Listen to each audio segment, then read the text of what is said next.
Hey guys, Aqua Duelist here. I got my laptop with me today. We're on TCG Player because I wanted to give you guys the most accurate prices I can for this stuff today. But there is a really good just sleeper card from Soul Fusion, which essentially allows this engine to exist and make it consistent, more consistent, and these cards are actually really good, this format. But the sleeper card from Soul Fusion is Condemned Witch.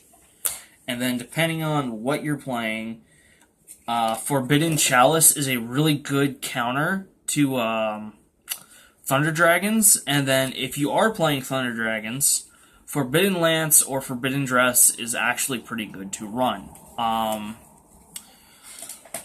Which they're pretty nice sleeper cards. There's also one other card which I don't have a physical copy of. I apologize, but the card's called Condemned Maiden, which is actually really insane, considering with her effect. It doesn't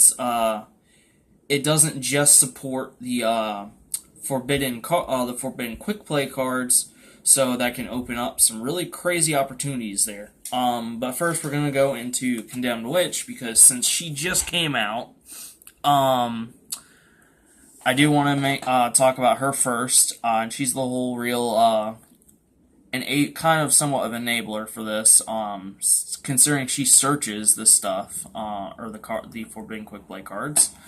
But, if you don't know what her effect does, when she's normal summoned, you can search your deck for one Quick Play Forbidden card, add to your hand. And then, during your opponent's main phase, it's a quick effect, hard once per turn. You can tribute her, and then special summon a level 4 lower fairy monster from your deck. And that's a hard once per turn.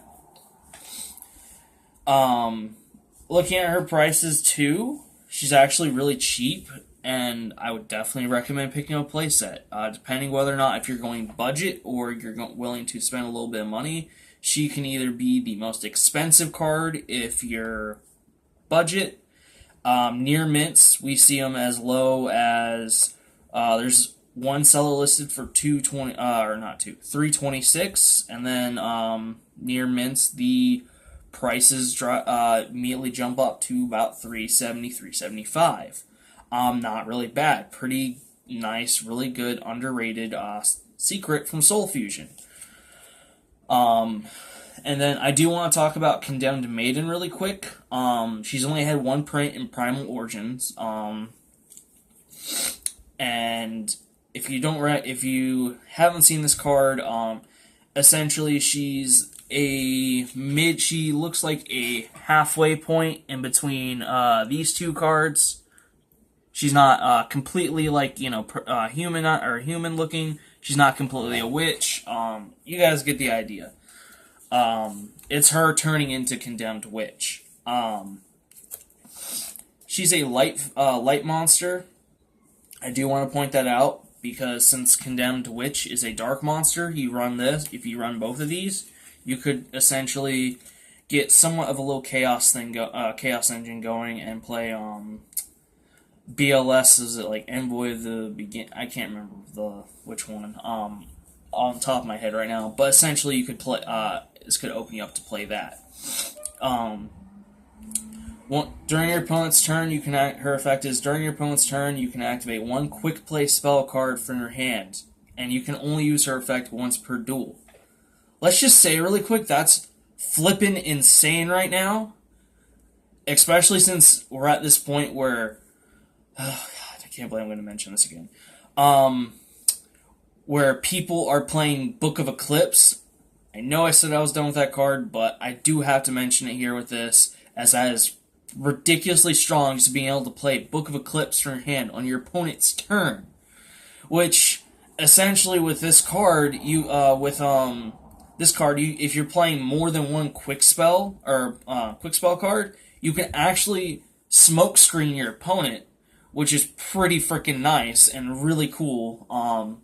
And honestly, we don't really see that kind of smoke screen kind of tech or side decks.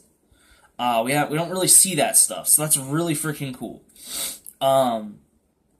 Prices on her though, because since she's only been printed one time. I do want to point that out, but she's printed as a common. It's really cheap. She hasn't received play.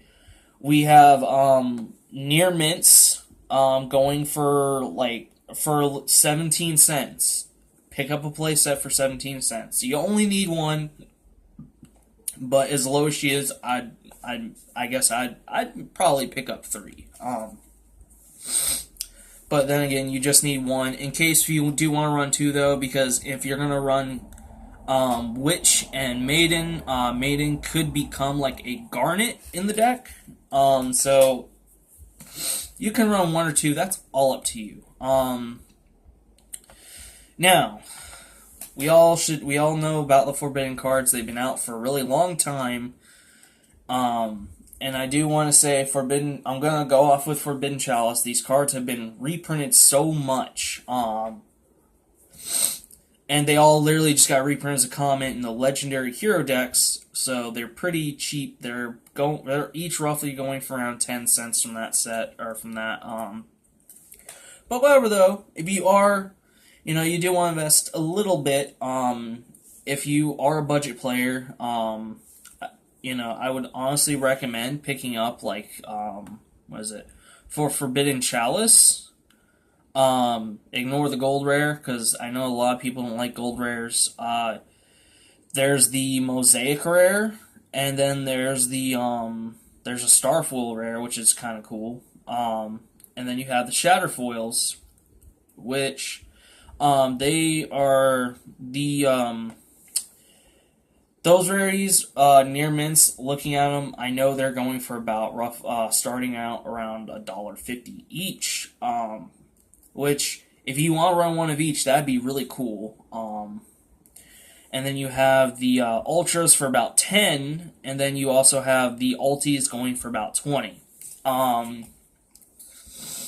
If you are budget and you do want to get some value out of this, I would honestly recommend picking up, like I said, the Shatterfoils, Mosaic rares, because those are really cool and they look really nice.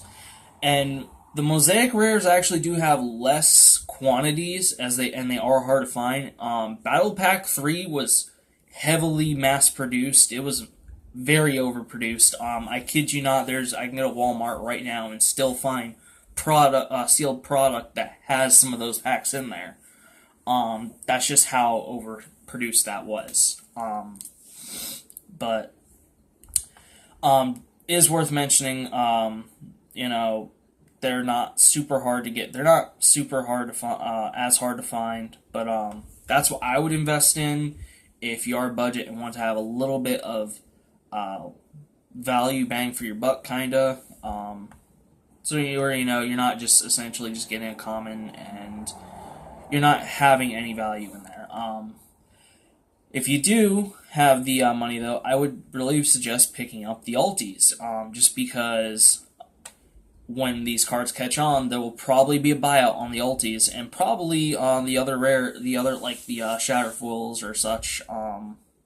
It's usually how buyouts work, highest rarity goes. But Forbidden Chalice, really good to counter Thunder Dragons, as essentially you target, as I say, you target a Thunder Dragon, or you would target a Thunder Dragon like Colossus or something. It loses its effects, but it does gain 400. Titan would be kind of a problem to get over, as it's already pretty strong. However, Colossus shouldn't be that much of too hard to get over.